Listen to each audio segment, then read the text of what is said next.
எல்லோருக்கும் எனது அன்பான வணக்கங்கள். நான் 5ஆம் தமிழ் சங்கத்தை முதல்ல எப்படி தொடங்கினேன்றதை முதல்ல ஒரு சிறு உரையா சொல்லிட்டு அதுக்கப்புறம் நான் மேற்கொண்டு போய் சொல்றேன். 2020 வாக்கில் எனக்கு என்ன ஒரு சிந்தனை வந்ததுன்னா, ஆரியர்களுக்கு அதாவது பிராமணர்களுக்கு RSS, பஜ்ரங் தள் போன்ற அமைப்புகள்லாம் இருந்தது. தெலுங்கர்களுக்கு திராவிட இயக்கம்ன்ற ஒரு அமைப்பு இருந்தது. ஆனா இங்க தமிழருக்கு மட்டுமே ஒரு சாதி சங்கங்கள் மட்டும்தான் இருந்தது. தமிழருக்குன்னு ஒரு தமிழர்களை ஒன்றிணைக்கின்ற ஒரு அமைப்பு இல்லைன்றதை நான் உணர்ந்துதான் 2020 நான் தொடங்கினேன். அப்புறம் இப்ப நினைச்சு போய் பாத்தீங்கன்னா 2020 தான் யுக மாற்றம் நடந்திருக்கிறது இல்லைங்களா? ஜனதா ஊரடங்கு போட்டாங்க. அது எப்படின்னா, இந்த மேஷ யுகம் முடிந்து ராசி யுகங்கள் உண்டு. முதல் ராசி யுகம் ரிஷப யுகம். அது விஷ்ணு காலத்தில் அந்த யுகம் இருந்தது. 12 ராசிகளை உருவாக்குனவர் விஷ்ணு தான். அதுல ரிஷப யுகம் விஷ்ணு காலத்தில் தொடங்கியது. அதன் பிறகு மேஷ யுகம் முருகனை குறிக்கிறது. அந்த கால வரிசைப்படிதான் விஷ்ணு தொடங்கி இருந்தாரு. ரிஷப யுகம்ன்றது சிவனை குறித்தது. விஷ்ணு தான் தொடங்குறாரு 3800 வருஷத்துக்கு முன்னாடி. முதல்ல ரிஷப யுகம் அது சிவனை குறிக்கும். மேஷ யுகம் 2000 வருஷம் அது முருகனை குறித்தது. கிட்டத்தட்ட 3600 வருடங்கள் போயிடுச்சு. இப்ப விஷ்ணுவின் காலம் ஒரு 3800 நான் கணிச்சு வச்சிருக்கேன். விஷ்ணுவின் காலம் இப்ப அந்த மீன யுகம் பிறந்திருக்கிறது. அந்த மீன யுகம் 2020 சமநாள் மார்ச் 22 தான் பிறந்தது. இப்ப நான் திரும்பி பார்க்கும்போது பாத்தீங்கன்னா எனக்கு ரொம்ப ஆச்சரியமா இருக்கு. நான் 2020 தான் இந்த சங்கத்தை தொடங்க வேண்டும் அப்படின்ற எண்ணம் எனக்கு வருது. 2019 டிசம்பர்ல திருப்பரங்குன்றத்துல ஒரு கூட்டம் போட்டோம். முதல் கூட்டம் கலந்தாய்வு கூட்டம்னு போட்டோம் 2019 டிசம்பர்ல. அந்த கலந்தாய்வு கூட்டத்தை தொடர்ந்து 2020 பிப்ரவரி 28 நினைக்கிறேன் அந்த தேதியில் தான் நாங்க தமிழ் சங்கத்தை பதிவு பண்றேன். அப்ப மீன யுகம் பிறக்கிறது. அந்த காலத்தில் நான் இது தொடங்க இருந்ததுன்னு பாத்தீங்கன்னா எனக்கு ரொம்ப ஒரு வியப்பா இருக்கு. இன்னொன்னு இந்த 12 ராசிகள்ல ராவண இந்திரன் தான் மீன ராசின்னு நான் கண்டு சொன்னேன். 12 ராசிகளையும் கண்டு கட்டுடைத்தது நானது. அப்ப அந்த 2020 நான் தமிழ் சங்கத்தை தொடங்கி இருக்கிறேன்றது எனக்கு ஒரு இப்ப நினைச்சு பார்க்கும்போது ஒரு மகிழ்ச்சியா இருக்கு.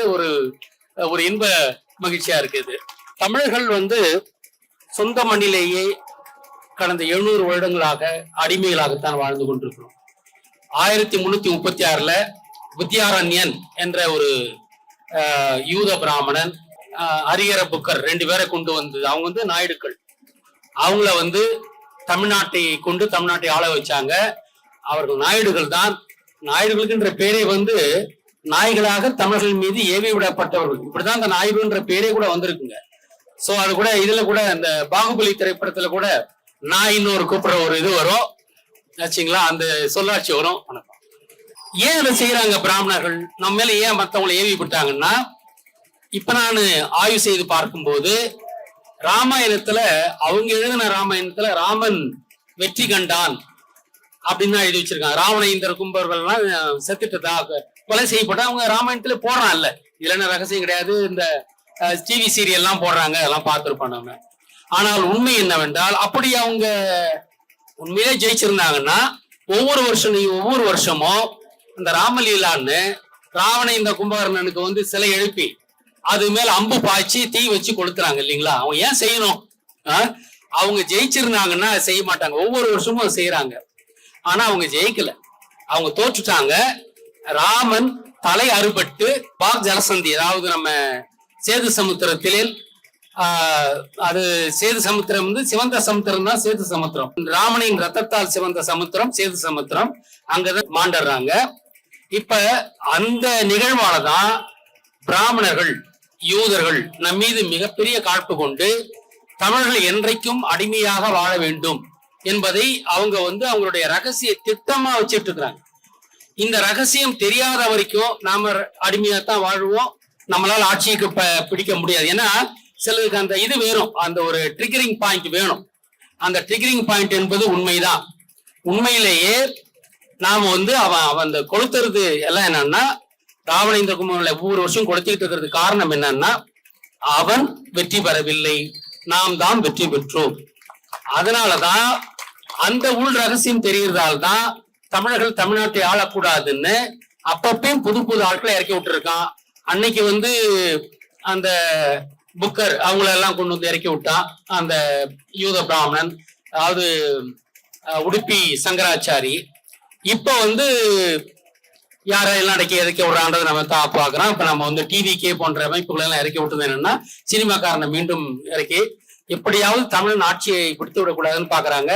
ஆனால் 2026 நாம் இந்த தேர்தலில் வெற்றி பெறும் வாய்ப்பு இருக்கிறது. அதுக்கு நாம் வந்து கடுமையாக உழைக்க வேண்டும். அவர்களுடைய இந்த திட்டத்தை, சதி திட்டத்தை நாம் மாற்றி அமைக்க வேண்டும். சொந்த மண்ணில் தலை நிமிர்ந்து நாம் வந்து ஒரு ஆளுமை உள்ளவர்களாக வாழ வேண்டும், அடிமைகளாக வாழக்கூடாது. ஏன்னா தெலுங்குங்க வந்து மைனாரிட்டி தான், 10% தான் இருக்காங்க. ஆனா அவங்க ஆள்றதுக்கான வசதிகளை செய்து கொடுக்குறவங்க யாருன்னா பிராமணன் தான். திராவிடத்துக்கும் ஆரியத்துக்கும் ஏதோ வந்து பகை இருக்கிற மாதிரி உங்களுக்கு சொல்லுவாங்க. ஆனா அது உண்மை கிடையாது. அவங்க 2 பேரும் பூப்பந்தால் அடிச்சுக்கிறாங்கன்னு சொல்லுவாங்க. அடிச்சுக்கிறாங்க தான், பூப்பந்தால் அடிச்சுக்கிறாங்க, மேடைக்கு பின்னால கை கோத்துப்பாங்க. அவங்க 2 பேருக்குமே ஏன்னா திராவிடம் வந்து ஆரியனை திட்டம். அதனால நாம வந்து திராவிடம் நம்மளுக்கு நினைச்சுக்கிட்டு இருக்கோம். ஆனா ஆரியனே சொல்றேன், என்ன திட்டு, நீதான் எனக்கு பாதுகாப்பா இருக்கிய, நீ என்ன திட்டுறதால எனக்கு ஒண்ணும் இல்லை, தமிழன் திட்டினாதான் எனக்கு பயம் இருக்குன்றதால அப்படி ஒரு ஆட்டத்தை ஆடிக்கிட்டு இருக்காங்க. நாம வந்து அவங்களுடைய பிராமணியத்தினுடைய அந்த திட்டத்தை, சதி திட்டத்தை முறியடித்து 2026 நாம் ஆட்சி அமைக்க வேண்டும். அவங்க எல்லாம் சொன்ன மாதிரி இதெல்லாம் வந்து இறைவனின் ஆட்டமும் ஒண்ணு இருக்குங்க. நாம வந்து இப்ப புதிய அமைப்பு இப்பதான் இரண்டாவது பொதுக்கூட்டம் போடணும்னு நினைக்கிறேன். இது வரைக்கும் பொதுக்கூட்டம் போட்டதில்லை. ஆனா நாம வந்து எலெக்ஷன்ல நிக்கிறதுக்காக நாம 200 பேருக்கு மேல நம்ம பயிற்சி கொடுத்திருக்கோம். ஒரு எலெக்ஷன்ல வந்து தேர்ந்தெடுக்க மக்கள் பிரதிநிதிகளுக்கு என்ன தெரியணும் அப்படின்றதெல்லாம் நாம வந்து வகுப்பெடுத்து 2.5 ஆண்டுகள் நாம வகுப்பெடுத்திருக்கோம். அவங்களதான் இப்ப வந்து நாம தேர்தலை நிறுத்த வைக்க போறோம். அதனால வந்து வருகின்ற ஆட்சியை சிறப்பான ஆட்சியாகவும் தமிழர்களை உண்மையிலேயே முன்னேற்றுகின்ற, ஏன்னா திராவிட முன்னேற்ற கழகம் என்பது தெலுங்கர் முன்னேற்ற கழகம் தான். முதல்ல தெரிஞ்சுக்க, திராவிடம் என்றால் பொதுவாக தென்னிந்தியாவை குறிக்கும் என்றாலும் கூட உண்மையிலேயே அது ரகசியமாக அது தெலுங்கர்களை முன்னேற்றிக் கொள்வதற்காகத்தான் கொண்டு வரப்பட்டது. அது திராவிடம் என்றால் தெலுங்கு என்றுதான் பொருள்படும். இப்போதான் தமிழர்களாகிய நாம் முன்னேற 5ஆம் தமிழர் சங்கத்தை நாம் ஸ்தாபித்தோம். அதன் பிறகு 5ஆம் யுக கட்சியும் இப்ப நாம உருவாக்கியிருக்கோம். அரசியலுக்கு பின்னால ஒரு இது இருக்கும், ஒரு தத்துவம் இருக்கணும். அந்த தத்துவம் தான் 5ஆம் தமிழ் சங்கம். அதனால நாம வந்து இந்த தேர்தலில் நம்ம களமிறங்க போறோம். நாம வந்து இந்த உண்மையை உடைக்கணும். நம்ம ஆள்பவர்கள் தெலுங்கர்கள், அவர்கள் வந்து ஒரு 10% இருக்கிறவங்க தான். இதை முறியடித்து, அவருடைய சதியை முறியடித்து, பிராமண சதியை முறியடித்து, நாம் இந்த உண்மையை பேசும்போது மக்களுக்கு உண்மை தெரிந்து, நம்மை நாம் அறிந்து, நம்மை நாம் உணர்ந்து, நாம் நமக்காக வாக்களித்து, நாம் இந்த வருகின்ற தேர்தலில் வெற்றி காண வேண்டும். இதற்குத்தான் நான் ரொம்ப கடுமையா நாம வந்து களமிறங்குறோம். அடுத்த ஆட்சி 2026 வரும் ஆட்சி தமிழரின் ஆட்சியாக இருக்க வேண்டும். சமீபத்துல சில தீர்க்க தரிசனங்கள்லாம் சொல்லியிருக்கிறாங்க, ஒரு புதிய அமைப்பு வரும்னு. அதை நாம நினைச்சுக்கிட்டு இருக்கிறதா. நான் ஏற்கனவே நானும் என்னுடைய இது வந்து 2026 நான் 3 வருஷத்துக்கு முன்னாலே சொல்லிட்டு இருந்தேன். அது ஒரு இன்ட்யூஷன். நான் வந்து யோசனை பண்ணி சிந்திச்சு சீர்தூக்கி பார்த்து நான் பேசல, ஒரு இன்ட்யூஷன். அது வந்து 2026 யூதன் விழுவான் தமிழர் எழுவர் அப்படின்னு நான் சொல்லியிருந்தேன். நீங்க நல்லா பார்த்துக்கிட்டு இருக்கீங்க. யூதன் விழுந்து விட்டான். ஈரான் போட்டு பொழந்து கட்டிக்கிட்டு இருக்கிறத நீங்க பார்த்துக்கிட்டு இருக்கிறீங்க. அவன் வீணா இவங்களை வம்பு விட்டு வந்தான். ஆனா என்ன பண்றதுன்னு தெரியாம அமெரிக்காவும் இஸ்ரேலும் முழிச்சுக்கிட்டு இருக்கிறாங்க. அதனால யூதன் விழுவான் என்று சொன்னது பல விதங்கள் விழுந்துட்டான். இப்ப நம்முடைய கொள்கைகளை நான் கொஞ்சம் பேசலான் இருக்கேன். முதல் ஒன்று, தமிழை தாய்மொழியாக கொண்ட தமிழ் குடியில் பிறந்த தாய்க்கும் தந்தைக்கும் பிறப்பவர்களே தமிழர்கள். அவர்களே தமிழ்நாட்டை ஆள வேண்டும். நம்ம தமிழர் என்றால் யாருன்னு அந்த நாம் தமிழர் கட்சியெல்லாம் வந்த போதெல்லாம் ஒரு பெரிய அவங்க, அதாவது சரியா அவங்களால வந்து இந்த சிறிதா இதை கூட சொல்ல முடியாம இருந்தாங்க. ஏன்னா அவங்களுடைய அரசியல் நிலைப்பாடு குழப்பமான நிலைப்பாடா இருந்தது. திராவிடமா ஆரியம்மா அது இதுன்னு இப்ப கூட ஆரிய கடப்பாறை எடுத்து பண்றன்னு கூட பேசியிருக்காரு அவரு. ஆச்சுங்களா, தினம் ஒரு பேச்சு. நாம் அப்படி இல்லை. அதனால தமிழை தாய்மொழியாக கொண்ட தமிழ் குடியில் பிறந்த தாய்க்கும் தந்தைக்கும் பிறப்பவர்களே தமிழர்கள். யார் தமிழர்களுக்கு தெளிவான விளக்கத்தை கொடுத்துட்டோம். அது கொஞ்ச நாளைக்கு முன்னாடி யோசிச்சு பாத்தீங்கன்னா தெரியும். அப்போ ஒரு குழப்பம் இருந்தது, யார் தமிழர் யார் தமிழர்னு. டிவி டிபேட் பூரா இந்த பேச்சு தான் இருக்கும். ஆனா யாருமே டிஃபைன் பண்ண மாட்டான் யார் தமிழர்ன்றது. சுலபமா இதான், தமிழை தாய்மையா கொண்ட தமிழ் குடியில் பிறந்த தாய்க்கும் தந்தைக்கும் பிறந்தவர்களே தமிழர்கள். முடிஞ்சு போச்சு. அவர்களே தமிழ்நாட்டை ஆள வேண்டும், வேறு யாரும் ஆளக்கூடாது. இது நம்முடைய தன்மானம். இப்ப வெங்காய ராமசாமி, நான் வந்து பெரியார்லாம் சொல்ல மாட்டான், அவன் தான் சொல்லுவேன். ஆச்சா, தமிழை மலம் என்று சொன்னவனை நான் எப்படி மரியாதையோட கூடுவேன்? அந்த ராஸ்கல் சொல்லி இருந்தான். தமிழை காட்டுமிராண்டி மொழியாக சொல்லிட்டு இருந்தாங்க. அதுக்கு முன்னாடி பிராமணன் என்ன சொல்லிட்டு இருந்தான், வந்து நீச பாஷைன்னு சொல்லிட்டு இருந்தான். நீசம் என்றால் கீழே, கீழ்த்தரமான பாஷைன்னு பிராமணன் சொன்னா. இவங்க வந்து நான் கூட ஒரு இது முன்ன போட்டிருந்தேன், 10 பாயிண்ட் எழுதியிருந்தேன், 1க்கு 1ன்ட்டு.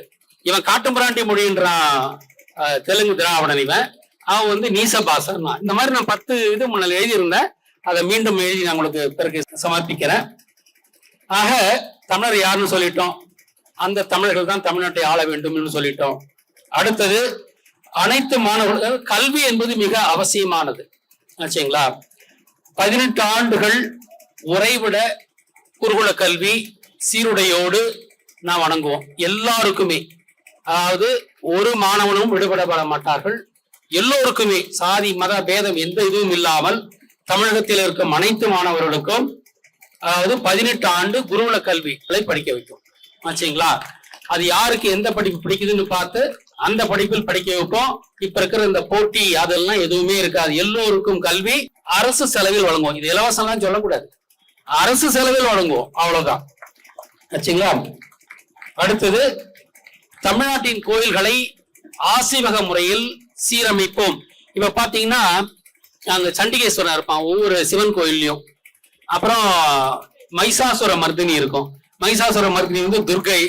இதெல்லாம் வந்து நம்மளை கேவலப்படுத்திக்கிட்டு இருக்காங்க.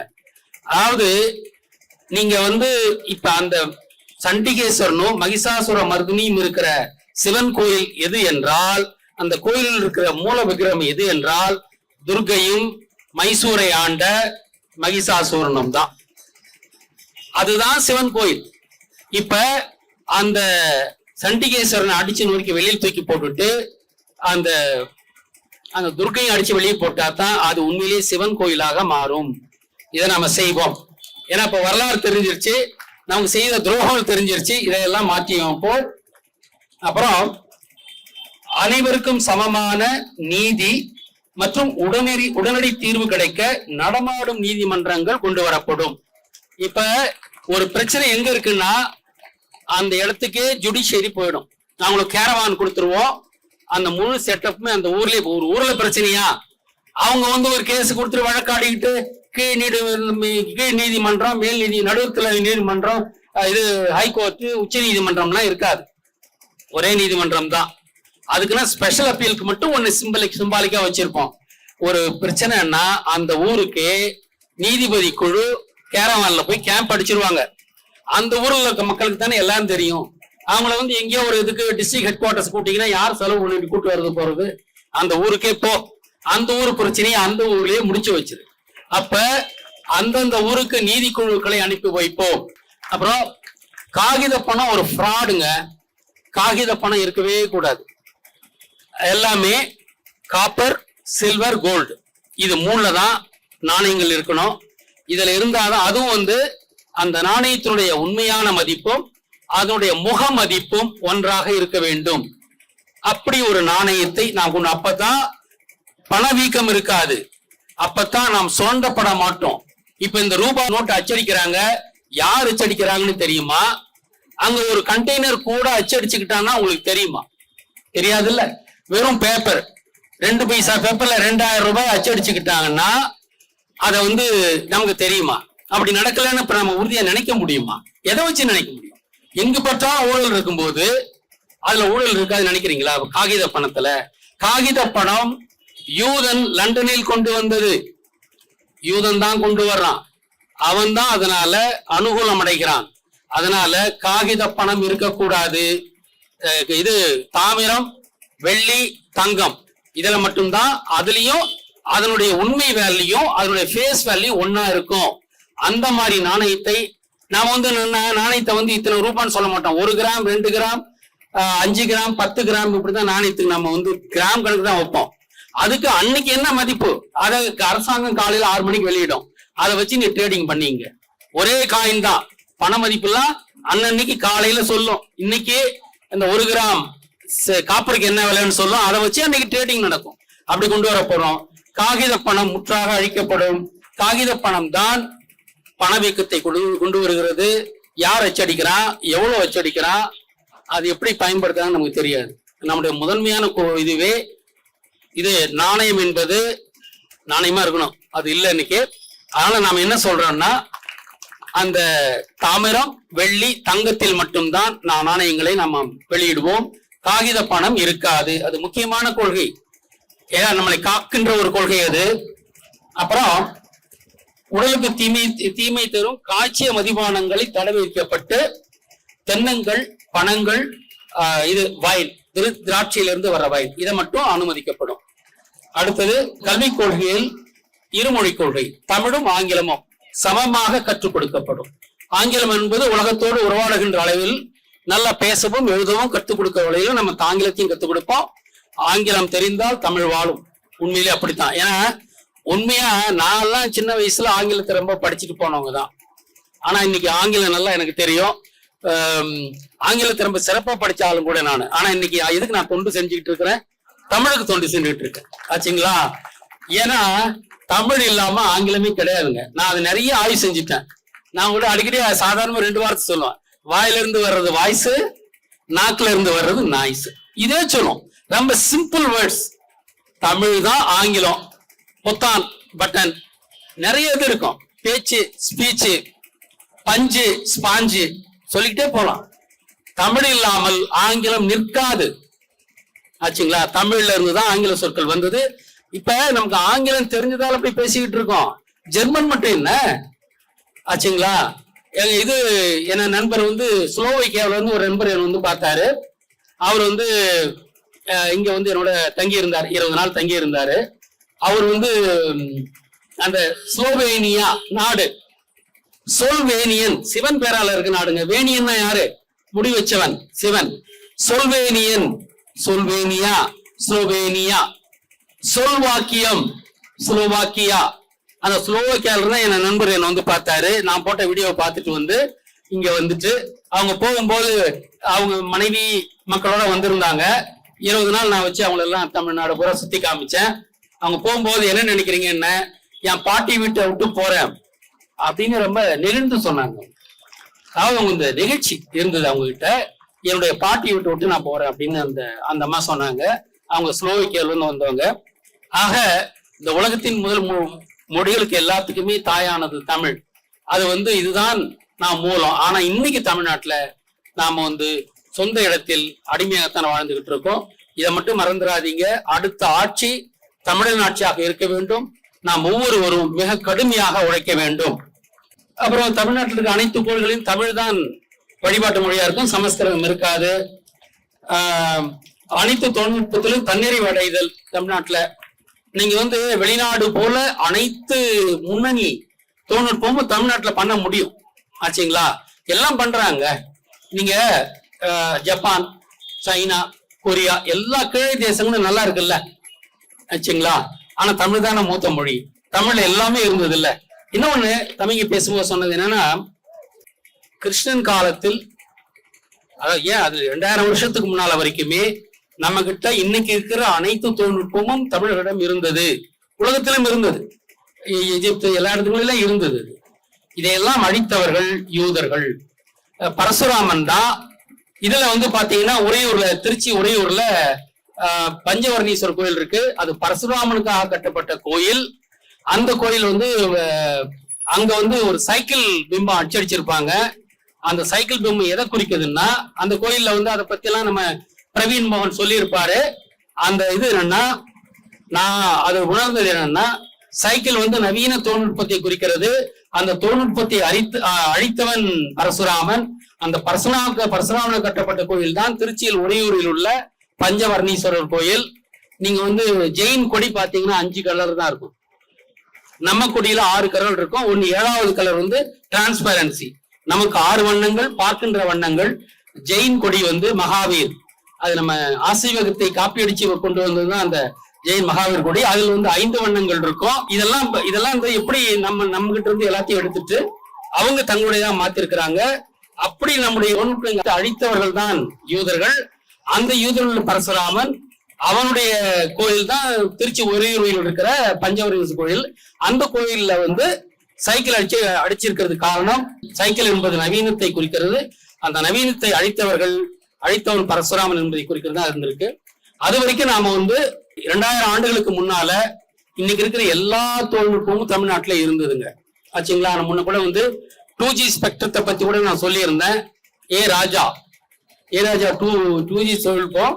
அந்த 2G ஸ்பெக்ட்ரம் அவர் வந்து எங்க தேர்தல் என்ன ஜெயிச்சாருன்னா இது நீலகிரிஸ், இது அந்த நீலகிரிஸ் அங்கதான் இருந்தவர் ஜெயிச்சாரு. அங்கதான் அந்த 2G தொழில்நுட்பம் அவருக்கு வீடு வேற இருந்தது ஆச்சுங்களா. அது எதுன்னா நீலகிரிஸ் என்பது ராவணேந்திரனுடைய பூமி. அதனால அவருக்கு அங்க ஒரு வீடு இருக்கு. அதுல வந்து ஒரு ஸ்பெக்ட்ரம் எல்லாம் வரைஞ்சிருப்பார் வீட்லயே. கொள்கையில நாங்க சில கொள்கைகள் நாங்க படிச்சு காமிச்சிருக்கோம். நாம எல்லா தொழில்நுட்ப தன்னிறைவு, விண்வெளி ஆராய்ச்சி, வாகனங்கள் தயாரிப்பு, உயர் தொழில்நுட்ப சாதனங்கள் தயாரிப்பு, ஒரு ப்ரொடக்ஷன். நம்மள வந்து இந்த இந்தியாவை வந்து கன்சூமர் ஸ்டேட்டா வச்சிருக்கிறாங்க. நாம ப்ரொடக்ஷன் இருக்கிற ஸ்டேட்டா மாற போறோம். அது நம்ம ஆட்சியில் நடக்கும். அனைத்து உயர் வகை தொழில்நுட்பங்களையும் அந்த எந்திரங்களையும் நாம் தயாரிப்போம். நாம் வந்து கொள்வனை செய்வர்களாக இருக்க மாட்டோம். உற்பத்தி பொருளாதாரத்தை நாம் கட்டமைப்போம், அதை கொண்டு வருவோம். ஆக வருங்காலம் வசந்த காலம், இது நம்முடைய ஸ்லோகனா வச்சுக்கலாம். 5ஆம் யுக கட்சியினுடைய ஸ்லோகம் வருங்காலம் வசந்த காலம். இதுவரை இல்லாத வசந்தத்தை நாம் கொண்டு வருவோம். எல்லோரும் அதிக தொழில்நுட்ப, அதாவது ஒரு டெக்னாலஜிக்கல் இன்வென்ஷனோட குறைந்த உழைப்பை கொடுத்து நிறைந்த மகிழ்ச்சியோடு வாழக்கூடிய, அதிநவீன வாழ்க்கையை வாழக்கூடிய, அதே போல ஒழுக்கத்தோடு வாழக்கூடிய ஒரு வாழ்க்கையை நாம் கட்டமைத்து அதை மக்கள் இன்பமாகவும் திருப்தியாகவும் வாழக்கூடிய வாழ்க்கையை நாம் கட்டமைப்பதுதான் 5ஆம் யுக கட்சியினுடைய திட்டம். மாதிரி ஒன்னொன்னிலேங்க நாங்க படிக்கிறது கொஞ்சமா இருக்கலாம், சிந்திக்கிறது நிறையா, செயல்படுத்த எண்ணுவது நிறையா. ஆட்சி என்ற அதிகாரம் கொடுக்கப்பட்டால் அனைத்தையும் எந்த சமரசமும் இல்லாமல் செய்யக்கூடிய அமைப்பு தான் 5ஆம் தமிழ்ச்சங்கமும் 5ஆம் யுக கட்சியும். இவர்கள் அனைவருக்கும் நமது இந்த வருகின்ற 2026 சட்டமன்ற தேர்தலில் 5ஆம் யுக கட்சியின் சார்பாக, 5ஆம் தமிழ்ச்சங்கத்தின் சார்பாக மிகப்பெரிய வெற்றியை பெற அவர்களை நம்ம வாழ்த்துவோம்.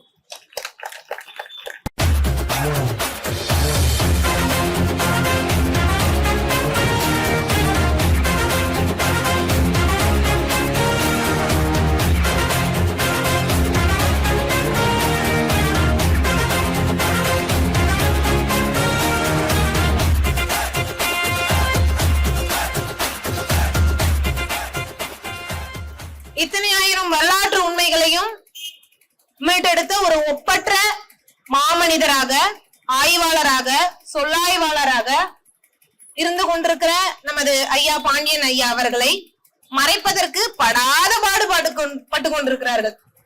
கொஞ்சம் நஞ்சம் அல்ல. அவரை மறைப்பதற்காக எண்ணற்ற போலிகள் எப்படியெல்லாம், எந்த வழியிலெல்லாம், யாரையெல்லாம் கொண்டு வர முடியுமோ அப்படியெல்லாம் முயன்று கொண்டிருக்கிறார்கள். அவர்களுக்கெல்லாம் ஒரு பதிலாக இந்த ஒரு 4 வரி செய்யுளை நான் சொல்லலாம். அவர்களுக்கு பதிலாக காண மயிலாட கண்டிருந்த வான்கோழி தானும் அதுவாக பாவித்து தானும் தன் பொல்லா சிறையை விரித்தாடினால் போலுமே கல்லாதான் கற்ற கவி. என்னதான் வான்கோழி மயில் போல தோகை விரிச்சு ஆடி ஆடி காமிச்சாலும் அது மயிலாகாது, அது வான்கோழிதான். அது ஆடி ஆடி காமிக்கலாம். தன் பொல்லா சிறகை விரித்தாடினார் போலுமே கல்லாதான் கற்ற கவி. அப்படித்தான் கல்லாதவன் கற்றவன் போல் அல்லது கற்பவன் போல் என்னதான் நடித்தாலும் அவன் கற்றவன் ஆக மாட்டான். இந்த ஒரு செய்யுளை அவர்களுக்கு எல்லாம் பதில் மொழியாக அவர்கள் தான் நம் ஐயா தான், நமது ஐயா ஆய்வாளர் தான். அவர்களுக்கு இந்த நாள் வரியை அவர்களுக்கு பதிலாக தந்துவிட்டு நமது ஐயா சொன்னபடி நமது 5ஆம் தமிழ் சங்கத்தின் முதன்மை கொள்கைகளாக இந்த 25 கொள்கைகளை ஐயா வெளியிட்டிருக்கிறார். இந்த கொள்கைகளை எல்லாம் நமது தமிழராட்சி அமைந்து நல்ல முறையில் இந்த கொள்கையை நாம் செயல்படுத்தி இந்த காலம், இந்த வருங்காலம் வசந்த காலமாகவே, உண்மையாகவே வருங்காலம் வசந்த காலமாய் அமைந்திட வேண்டி இந்த கூட்டத்திற்கு வருகை தந்த உங்கள் அனைவருக்கும் நன்றி பாராட்டி விடைபெறுகிறேன். நன்றி, வணக்கம்.